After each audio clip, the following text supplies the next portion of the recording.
Thumbnail एकदम सही है, कोई स्पेलिंग मिस्टेक नहीं है, कोई दूसरा इंटेंट नहीं है, कोई सरकाज़म नहीं है, कुछ भी नहीं। हाय, मैं हूँ अभिनव और ये है पीडीएम अभिनव, माने कि प्लीज डोंट माइंड अभिनव, जहाँ पे मैं करूँगा कुछ controversial and not so controversial बातें भी, पर आज की बात जो भी है वो तो एकदम ही कंट्रोवर्शियल है भाई।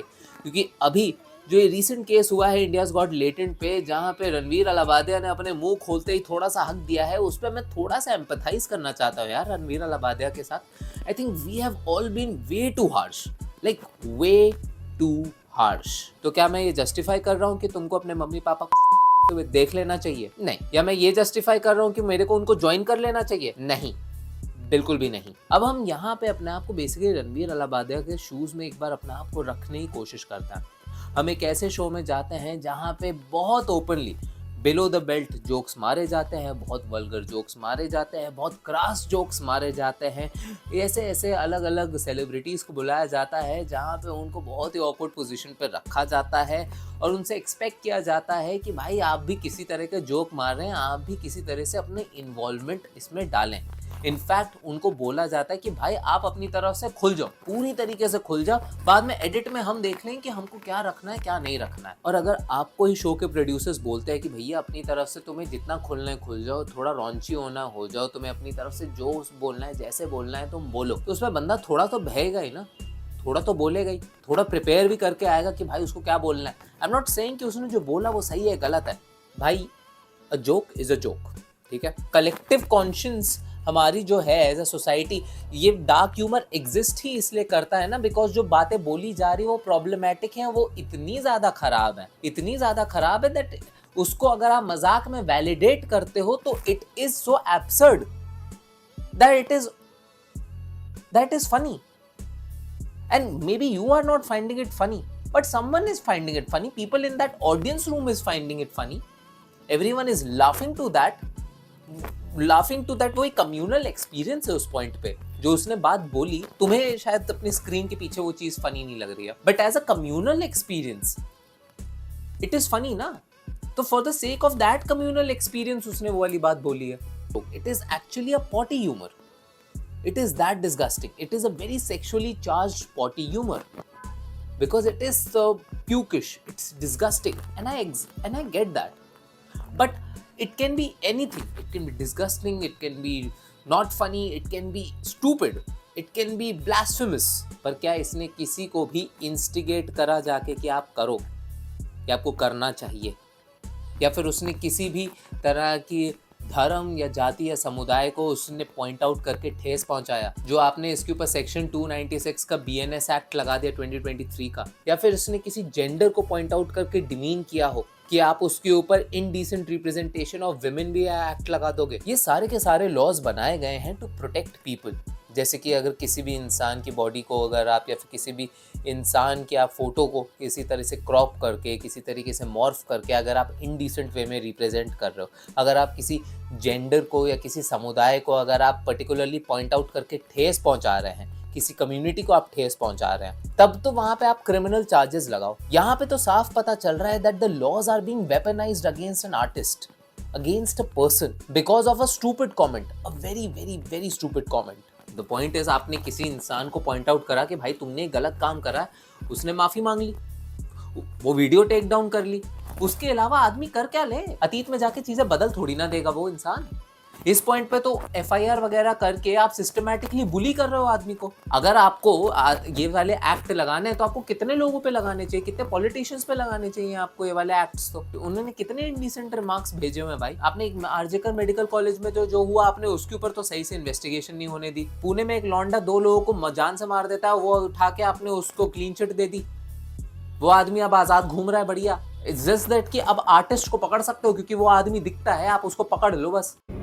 कुछ देर के लिए तुम्हें लोगों ने पसंद किया, तुम्हारे कारनामों ने उन्हें चौंका दिया, पर एक चीज उन्हें हीरो से भी ज्यादा पसंद है, वो है अपने हीरो को नाकाम होकर मरते देखना। उनके लिए इतना सब करने के बावजूद देखना एक दिन वो तुमसे नफरत करेंगे, फिर क्यों उनकी परवाह करना। ये एक तरीके से जो मैं देख रहा हूँ रणवीर अलाबादिया के साथ ही, उसको ही क्यों सब्जुगेट किया गया। उससे पहले और भी लोग आए हुए थे उस शो के ऊपर, उससे पहले रघु ने आके तो पता नहीं कैसी कैसी गालियां बकी हैं आके, आपने उसको तो नहीं पकड़ा। अच्छा, क्योंकि उससे तो एक्सपेक्टेड है, वो तो हमेशा से ऐसी गालियाँ बकता हुआ है, तो वो गाली बकेगा तो चलेगा। पर हमने तो रणवीर अलाहाबादिया को भगवान बना दिया है। क्यों जी? क्योंकि वो पॉडकास्ट पे अच्छी-अच्छी बातें करता है। क्यों जी? इंसान नहीं है वो? कोई इंसान, अगर मैं ऐसे नॉर्मली आप लोगों के साथ अभी बात कर रहा हूँ, तो क्या मैं अपने दोस्तों के साथ गाली-गलौज करके बातें नहीं कर सकता हूँ? कल को मेरे को एक ऐसे शो में बुलाया जाएगा जहाँ पे मेरे को सामने से बोला जाएगा कि भैया आप एकदम अनफ़िल्टर्ड रहो, हम अपनी तरफ से एडिट कर देंगे। हम अपनी तरफ से सँभाल लेंगे। तो क्या आप बहोगे नहीं? आप थोड़ा ओवर द टॉप रहने की कोशिश नहीं करोगे? अगर आपको एक फ्रेंडली फ़ैमिलियर एनवायरनमेंट मिलेगा जहाँ पे भी उस जोक पे रणवीर अलाहाबादिया को कोई रेड फ्लैग नहीं मिला था। इनफैक्ट ना ही सिर्फ उसको वैलिडेट किया गया था, बट उसके क्वेश्चन को सेलिब्रेट भी किया था इन फॉर्म ओ या फिर हे वाह है। आप सेलिब्रेट कर रहे हो इस पूरे चीज को। तो ये रणवीर अलाहाबादिया के साथ सिर्फ इसलिए हो रहा है बिकॉज वो अपने पॉडकास्ट पे अच्छी बातें करता था। He was showing himself as a good person and why will he not. आप चाहते हो कि आप पॉडकास्ट पे आप किसी बंदे के साथ आए हो और आप उसके साथ बदतमीजी करो? अच्छे से ही बात करोगे ना, अच्छे से ही उसके साथ संवाद करने की कोशिश करोगे। पर इसका मतलब ये हो गया कि भाई तुमने तो इसको भगवान के पेडिस्टल पे रख दिया कि भैया अब आप तो कुछ बोल ही नहीं सकते, कुछ कर ही नहीं सकते हो। ये क्या मतलब हुआ? आपने क्यों रखा है इस पेडिस्टल पे? प्लीज हमारे साथ जो भी लोग हैं, कैमरा के इस साइड पे बात करने वाला इन्फ्लुएंसर नहीं है। मैं कोई इन्फ्लुएंसर नहीं हूँ, रणवीर अलाहाबादिया कोई इन्फ्लुएंसर नहीं है। हम इन्फ्लुएंस नहीं कर रहे हैं, हम क्रिएटर हैं, हम क्रिएशन के पार्ट करते हैं। ये वीडियो क्रिएट कर रहा हूँ, वो पॉडकास्ट क्रिएट करता है, हमसे गलतियाँ होती हैं। FIR कर दोगे आप? FIR तब करो ना यार, या तो मैं जब रजत दलाल की तरह जाके आदमी को उड़ा दूँ, वो है गलत चीज़। मैं किसी बच्चे से बैठ के उसके मुंह पे गोबर मलूं, मैं किसी और इन्फ्लुएंसर की तरह किसी और, या फिर मैं किसी बड़े इन्फ्लुएंसर की तरह बुली करूं किसी छोटे इन्फ्लुएंसर को कि उसकी फोटोज मॉर्फ कर दी मैंने उठा के, इलीगल चीज़ों में अपना हाथ डालूं मैं? तब तो आप मेरे ऊपर क्रिमिनल चार्जेस लगाओ। आपने जोक्स के ऊपर इतनी बड़ी चीज़ कर दी। कल को तो यार इससे बढ़िया मैं एक आदमी उड़ा दूं। कम से कम बिग बॉस में तो मेरे को स्क्रीनिंग मिलेगी, वहां पे तो मेरे को कम से कम थोड़ी वैलिडेशन मिलेगी। प्राइम टाइम पे मेरे को दिखाया जाएगा नेशनल टेलीविजन पे। जोक मारने वाले के लिए आप सारे आमदनी के रास्ते रोक दे रहे हो। उसके ऊपर आपको FIR करनी है, आपको उसको जेल के अंदर डालना है, उसके ऊपर आपको 50 तरह की चीजें करनी है। क्यों जी? क्योंकि वो अच्छी बातें करता था, वो तो स्पिरिचुअलिटी प्रमोट करता था। तो आप स्पिरिचुअलिटी पे ध्यान दो। उस एक इंसान की अच्छी बातें करने से आप उससे उसकी इंसानियत तो मत छीन लो। ह्यूमन को ह्यूमन तो रहने दो कम से कम। किसी भी आर्टिस्टिक एक्सप्रेशन को, नो मैटर ये तुम्हें फनी लगा या नहीं लगा, ये रणवीर अलाहाबादिया का उस शो में as a joke, as a gross joke, as a dirty joke, it was still an artistic expression. No matter what kind of expression it is, but it is still an artistic expression. और उस artistic expression को अगर आप ban करने की कोशिश करेंगे, show को बैन करने की कोशिश करेंगे, कर दो बैन। ऐसे 4 और शो खड़े हो जाएंगे।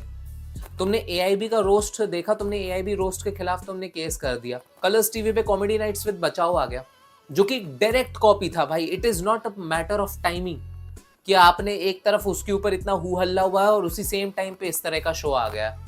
It's not a matter of chance, it is a matter of decision. आप आज एक लेटेंट बंद करोगे, टीवी पे प्राइम टाइम पे लेटेंट जैसा एक शो का रिप ऑफ आ जाएगा। आप क्या कर लोगे? कहां तक रोकोगे? एक आर्टिस्टिक एक्सप्रेशन को सिर्फ एक काउंटर आर्टिस्टिक एक्सप्रेशन से ही रोका जा सकता है। फॉर एग्जाम्पल, जब इंडियंस को एक लैंड ऑफ स्नेक चार्मर्स के तौर पे देखा जाता था, सांप सपेरों का देश माना जाता था, किन्होंने जाके वो इमेज ठीक करी? क्या हम लोगों ने ठीक करी? यहाँ से बैठ के उनके कंटेंट को बैन करके चीजें ठीक कैसे हुई? वीरदास जैसे लोगों से ठीक हुई, जिन्होंने हमारे कल्चरल नुआंसेस को ग्लोबल बना के रख दिया। प्रियंका चोपड़ा की वजह से हुई, कुमार लांजियानी की वजह से हुई। उनके आर्टिस्टिक एक्सप्रेशन ने हमारी इमेज एक्चुअली में चेंज करी है। These are the people who represents India, and that was a counter artistic expression to an artistic expression which has subjugated us to just being a land of snake charmers. आज तुम हमारे jokes नहीं ले पा रहे हो, कल तुम हमारी क्या पॉलिटिकल स्टैंडिंग ले पाओगे? एक तरफ आप रणवीर अलाहाबादिया को अक्यूज करते हो कि आप चाटते हो, कि आप इस वाले नेता से ये क्यों नहीं पूछते, उस वाले नेता से वो क्यों नहीं पूछते, आपने इस वाले बिजनेसमैन से वो क्यों नहीं पूछा, ये क्यों नहीं पूछा, वो क्यों नहीं पूछा। आज आप रणवीर अलाहाबादिया का कोई जोक्स नहीं सह पा रहे हो, कल को क्या उसकी पॉलिटिकल स्टैंडिंग आप सुन पाएंगे? तुम्हारी सहूलियत से हम नायक बन जाए, तुम्हारी सहूलियत से हम भांड रह जाए। Art can be wide spread, वो हमेशा अनकंटेन्ड रहती है। जब एक आर्टिस्टिक एक्सप्रेशन को एक काउंटर का आर्टिस्टिक एक्सप्रेशन जब टकराते हैं तो उसको एक डायरेक्शन मिलती है। आप कभी भी आर्टिस्टिक नेचर को आप कभी भी कंटेन नहीं कर सकते हो। किसी भी तरह का आर्टिस्टिक एक्सप्रेशन को आप कंटेन करोगे कैसे? बैन कर दोगे। किताबें बैन हो जाती है तो ब्लैक में बिक जाती है, मूवीज बैन कर देते हो तो टॉरेंट कर लेते हो। अभी यही वाला एपिसोड है, तुमने कर दिया, टेक डाउन कर दिया इसको, क्या फायदा हुआ इसका? अब तो इनफैक्ट टेलीग्राम पे बच्चा बच्चा ढूंढ ढूंढ के देखेगा इसको, क्या फायदा हुआ? उससे ज्यादा समझदार तो यही होता ना कि आप आर्टिकल्स छापते इसके ऊपर बैठ के बड़े बड़े कि ऐसी कैसे बात कर दी। आप इसके ऊपर एक काउंटर अपने आर्ग्यूमेंट्स आप डालो, वीडियोस बनाओ, व्लॉग्स बनाओ, आप बोले तो सही। आप संवाद को अगर डायलॉग को ही रोक दोगे तो और ज्यादा हेट स्प्रेड होगी ना। क्या हो जाएगा? लोग सॉरी बोल के साइड में हो जाएंगे कि भाई मैंने नहीं बोला, I am really sorry, I didn't mean that. But उससे होगा क्या? तो भाई मेरा फाइनल से तो ये है कि I can empathize with Ranveer Allahbadia. जो भी उसके साथ हो रहा है गलत हो रहा है। Everyone's right is to go against him in their artistic expression. उसका मजाक बनाइए, उसको ट्रोल करिए, गालियां दीजिए, that is your right, my right, that is our expression, that comes under our article 19 freedom of expression। But किसी को ban कर देना, सिस्टमैटिकली अब लॉज को वेपनाइज करो, वो गलत है। क्योंकि आज ये रणवीर अलाबादिया के साथ हो रहा है, खुदा ना खास्ता कल ये मेरे साथ हो जाए, कल को आपके साथ हो जाएगा। और ये होगा क्योंकि आज ये वाला जोक नहीं कोई सह पा रहा, कल कोई और जोक नहीं सह पाएगा। तब क्या करोगे? जोक्स मारने बंद कर दोगे? कहाँ तक रोकोगे? कितना रोकोगे? और सच बताओ, क्या रोक भी पाओगे? Yo, so I was just editing the video and I just saw कि मेरे को जब कुछ क्लिप्स चाहिए थी लेटेंट की, तो वो क्लिप्स मिल ही नहीं रही बिकॉज उन लोगों ने उड़ा दिए। In fact I was in the middle of downloading few videos and उसके बीच में ही वीडियोज़ हट गई हैं। So I can see there is no video of Latent on the official channel any more and it's a very very dark day for free speech. मतलब article 19 को जिस तरीके से तहस नहस किया जा रहा है इस मोमेंट पे, it's what do I even से भाई। अब क्या होगा भाई? मोस्ट प्रोबेबली कोई टीवी नेटवर्क इस कॉन्सेप्ट को उठा के अपना एक रिप ऑफ शो बना लेगी। Most probably, I don't know, may be Kapil Sharma will do it and make it into a hello borrowing of a show and it will be an extremely bad show. It's a very dark day for free speech भाई। Like मुझे नहीं पता कि हमारा और आपका content ही कब उड़ा दिया जाए भाई। हम थोड़ा सा अलग करने जाओ, थोड़ा सा एजी करने जाओ, you're gone in seconds. What do I say yaar? It's a very dark day for free speech.